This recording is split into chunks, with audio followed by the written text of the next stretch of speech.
pemirsa Sianto.id, ketemu lagi dengan channel Amar Ma'ruf media sosial. Mengapa Amar Ma'ruf? Sengaja channel ini digunakan untuk berbagi pengetahuan dan belajar sepanjang hayat supaya terjadi konten yang memiliki alternatif bagi generasi muda, siswa, mahasiswa, dan juga dosen-dosen kita, sehingga tidak didominasi oleh konten-konten yang berbasis pornografi dan pola hidup yang tidak mendidik, pola hidup yang hedonistik. Nah, kalau video ini sampai ke gadget Anda, ini berkat sentuhan tangan kreatif editor channel kita.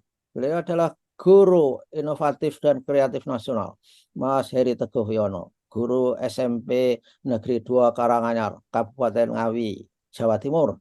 Nah, kita masih bersama narasumber kita, Bapak Profesor Ali Sauha PhD. Beliau adalah guru besar dari Universitas Muhammadiyah Kalimantan Timur. Dan sekarang ada di episode 11 untuk mendiskusikan mengenai seluk-beluk tetek bengek tentang penelitian eksperimen. Dan kali ini merupakan episode terakhir, wrap up session. Jadi, saudara kalau mau mengikuti episode yang terdahulu, bisa klik tautan yang berada di bawah judul di video ini. Nah, kita sapa dulu, tapi jangan lupa klik subscribe dan berbagi konten ini dengan sahabat dan mahasiswa Anda, kalau kebetulan Anda adalah seorang dosen. Assalamualaikum warahmatullahi wabarakatuh, Pak Ali. Waalaikumsalam warahmatullahi wabarakatuh. Gimana kabarnya Pak Yanto? Sehat ya? Alhamdulillah sehat, kita selalu tidak berhenti berupaya berikhtiar untuk menuju sehat. Nah, Pak Ali, ini kan sesi terakhir dari sesi yang 11 itu, ya 10, yang terdahulu 10, terakhir ini kita akan membuat kesimpulan tentang apa yang kita lakukan selama 10 episode itu. Pak Ali, gimana Pak Ali? Ya, Pak Yanto. Jadi barusan ini saya terpikir untuk mengakhiri 10 episode semuanya tentang desain eksperimen dalam bidang ilmu tingkah laku ya, behavioral science itu kalau hanya diomongkan saja itu tidak mudah ya.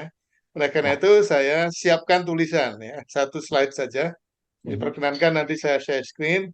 Ya. Tapi begini, jadi artinya memang ini kalau dilihat dari segi konten, ini konsumsi satu semester mungkin belum tentu cukup ya.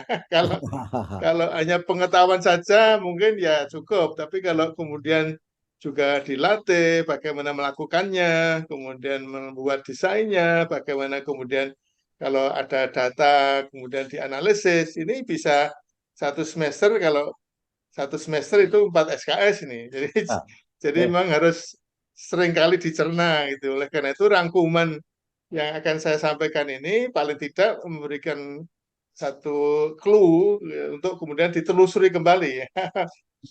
Apalagi kalau pemirsa yang berminat untuk mendalaminya itu bisa diimplementasikan Pak Yanto. Oke. Tidak hanya Nah, dipahami, tapi kemudian dicoba bagaimana penelitian dalam apa namanya desain eksperimen itu dicoba, dan saya kira ini bisa menjadi apa penelitian-penelitian yang kemudian dipublikasikan Pak Yanto. Bolehkah ya, sekarang saya share screen begitu Pak Yanto? silakan. Please do. Pak Ali masih menyiapkan PowerPoint, akan di-share. Nah, ini sudah muncul. Ya, jadi ada 4 butir saja Pak Yanto. Hmm. Ada 4 butir saja yang kemudian 4 butir ini memang masih banyak perlu penjelasan mengingat apa yang selama ini sudah kita bahas di 10 episode sebelumnya. Yang pertama ini saya hanya ingin mengingatkan mengenai definisi yang disebut dengan penelitian eksperimen itu apa. Jadi penelitian eksperimen itu adalah penelitian yang istilah bahasa teknisnya itu memanipulasi. Tapi mungkin saja saya bisa memberikan satu apa namanya sinonimnya memvariasi. memvariasi variabel bebasnya. Jadi memanipulasi itu bahasa teknis ya. Kemudian memvariasi mungkin bisa menjadi gambaran apa yang dimaksud dengan memanipulasi. Memanipulasi variabel bebasnya itu artinya variabel bebasnya itu dibuat bermacam-macam. Ya, satu variabel bebas, kemudian wujudnya itu bisa bermacam-macam. Kalau Hmm. boleh saya menggunakan apa semacam pembanding mengenai misalnya katakanlah kalau itu bidangnya bidang tanian itu kalau misalnya variabel bebasnya itu pupuk, divariasi, memvariasi, memanipulasi pupuk itu bisa menjadi pupuk satu, pupuk dua, pupuk tiga. Ya, setelah divariasi maka dampak variasinya itu dilihat pengaruhnya pada variabel terikatnya.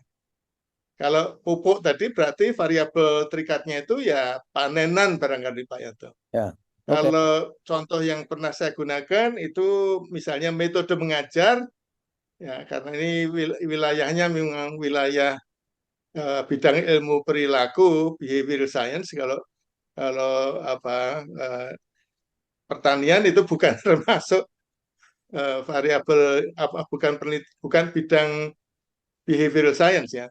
Jadi dilihat uh, dari memvariasi variabel bebasnya tadi, pengaruhnya apa terhadap variabel terikatnya. Kalau metode penelitian yang melibatkan cara mengajar, maka variabel terikatnya itu ya hasil belajar. Tetapi juga tidak hanya dilihat pengaruhnya pada variabel terikatnya, tapi bagaimana kemudian variabel-variabel lain itu dikendalikan. Dikendalikan itu yang utama adalah untuk tidak ikut mempengaruhi variabel terikatnya. Di episode sebelumnya itu cara mengendalikan variabel lain itu bisa disebut random assignment, bisa menggunakan random assignment, bisa menggunakan pretest.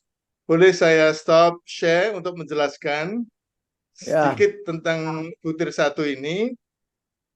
Jadi ingat Pak Yanto, kita banyak berdiskusi menyebut istilah random assignment dan kemudian intake groups gitu Pak Yanto.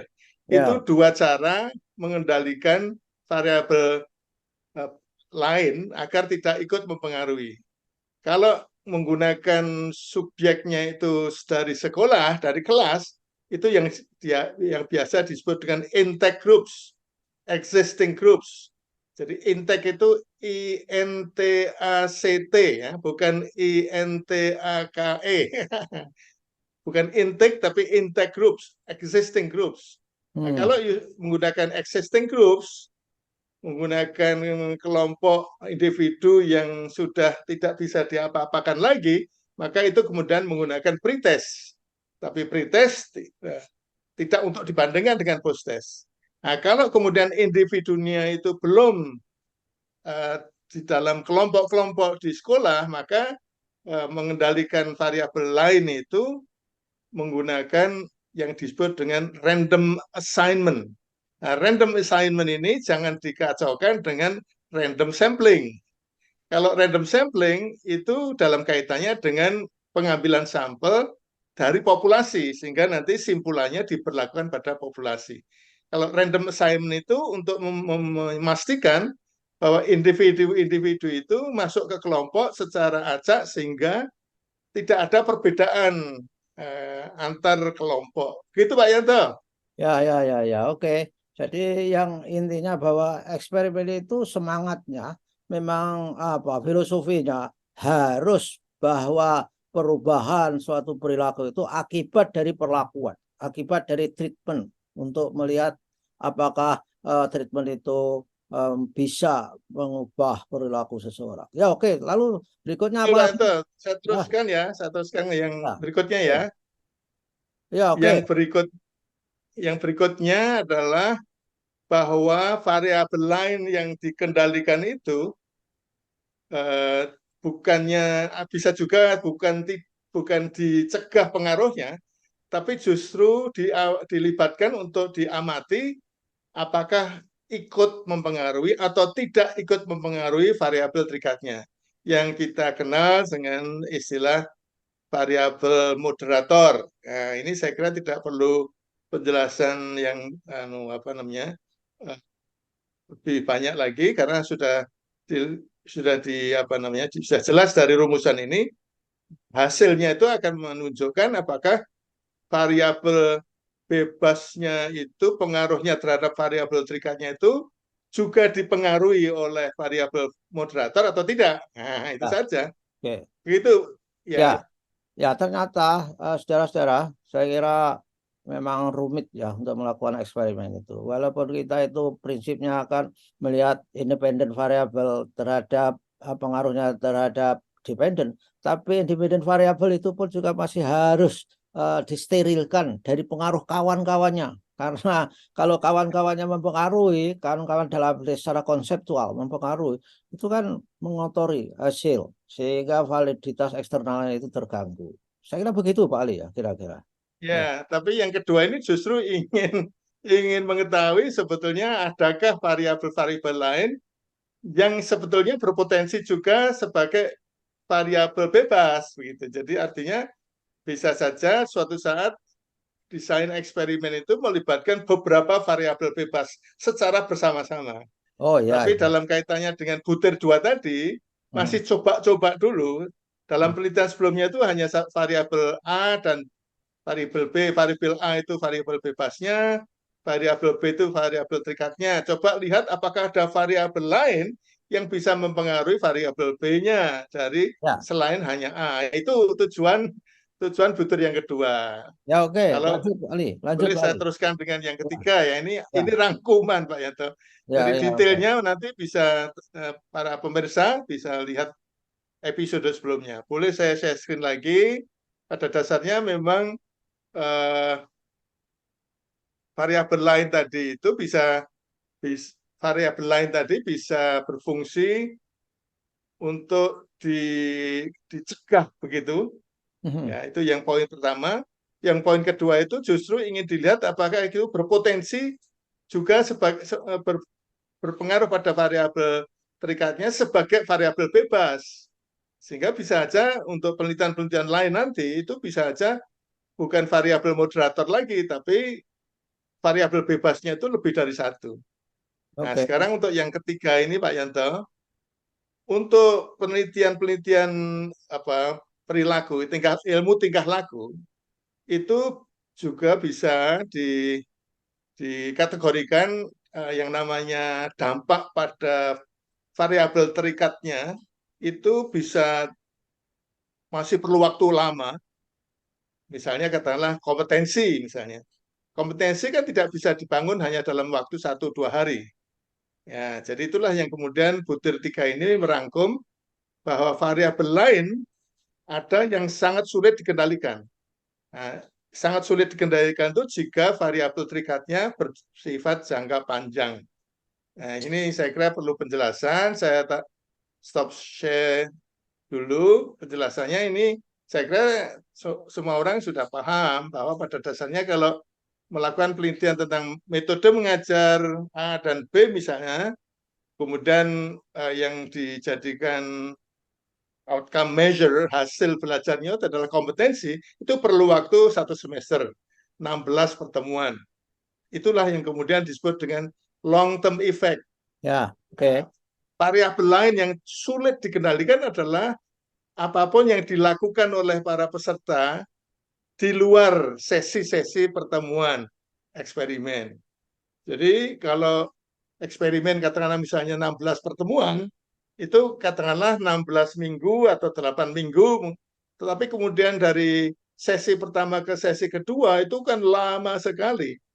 Dan kita tidak bisa membuat mereka itu diam, tinggal, tidur di suatu tempat yang kemudian tidak boleh kemana-mana seperti kalau kita Ya, melibatkan binatang, Pak Yanto. ya. Nah, perilaku mereka di luar itu kita tidak bisa jelaskan. Itulah yang kemudian muncul gagasan butir keempat. Boleh saya share screen ya. Oke. Butir keempat ini untuk menanggulangi. Kalau penelitiannya itu tentang metode yang kemudian variabel terikatnya itu kemampuan atau kompetensi, maka ya tidak bisa tidak ya menggunakan desain yang melibatkan long term effect, sehingga variabel lain itu cukup dijelaskan aja kira-kira pengaruhnya seperti apa. Tetapi kalau kemudian bisa juga melakukan penelitian yang melibatkan variabel terikatnya itu bisa diselesaikan, bisa dicapai dalam waktu yang pendek, ya yang pernah kita bicarakan adalah mutu karangan. Nah, jadi oleh karena itu pelibatan short term effect, mutu karangan itu kan termasuk efek jangka pendek. Oke, Bisa dilakukan dengan cara melibatkan individu yang sama. Kenapa melibatkan individu yang sama? Itu termasuk untuk mengendalikan variabel lain pada individu. Kalau individunya sama, variabel lain kan sama. Yang beda hanya perlakuan yang diberikan agar dilihat dampak jangka pendeknya tadi. Jadi pada individu yang sama diberikan perlakuan yang beda. Jadi dengan perlakuan yang beda pada individu sama itu, kalau beda hasilnya, maka itu berarti karena perlakuan. Nah, masih perlu juga dikendalikan variabel lain, yaitu urutan. Nah, urutan yang kedua dianggap itu pematangan. Oleh karena itu, urutannya dibuat beda. Ini potensi pengaruh urutan itu dikendalikan. Yang pernah kita sebut itu istilahnya counterbalancing the effect of order. hmm. Begitu Pak Yanto, Ya, oke lah. yang keempat itu. Ya, saudara-saudara, begitulah penjelasan Profesor Ali Sawah mengenai what experimental research design is all about. Dan tentu saja Anda bisa mencermati, dilihat berulang-ulang. Kalau ada yang ragu, itu bisa dilihat pada episode sebelumnya dengan cara itu di bawah judul itu kan ada link. Kalau diklik tanda panah itu linknya keluar, tinggal milih mana yang harus saudara klik untuk memperdalam tadi. Terima kasih Pak Ali. Insya Yanto, Allah. Pak Yanto bisa kurang dari 1 menit. Ya, silakan Pak Ali. Saya sarankan agar kalau memang minatnya besar pada topik tentang eksperimen di bidang behavioral science ini, dicoba, dicoba. Desain pertama, desain kedua, desain ketiga, dicoba-coba, dan kemudian itu bisa aja kemudian menjadi artikel untuk publikasi, saya kira. Ya, Dan relatif, saya kira ini menjadi menantang gitu ya, gitu. Gitu Pak Yanto. Jadi kalau ya, hanya pengetahuan saja mungkin bisa segera lupa gitu. Masih ya. Pak Yanto. Ya, tentulah. Baiklah, kita semua sudah paham, para pemirsa. Ini memang materi yang berat. Hanya orang yang memiliki passion untuk menjadi ilmuwan, menjadi peneliti yang menyukai konten yang seperti ini. Memang harus dicoba karena kan apa as proverb says that practice make perfect. Jadi kalau tidak dipraktekkan ya nggak bisa apa-apa. Sampai ketemu minggu depan Bali dengan tema yang sama. Mudah-mudahan dalam waktu 1 minggu sudah mendapatkan ilham dan inspirasi untuk berbagi, terutama di konten untuk Amar Ma'ruf media sosial. Terima kasih Pak Ali. Wassalamualaikum warahmatullahi wabarakatuh. Waalaikumsalam warahmatullahi wabarakatuh. Terima kasih Pak Yanto. Terima kasih kembali.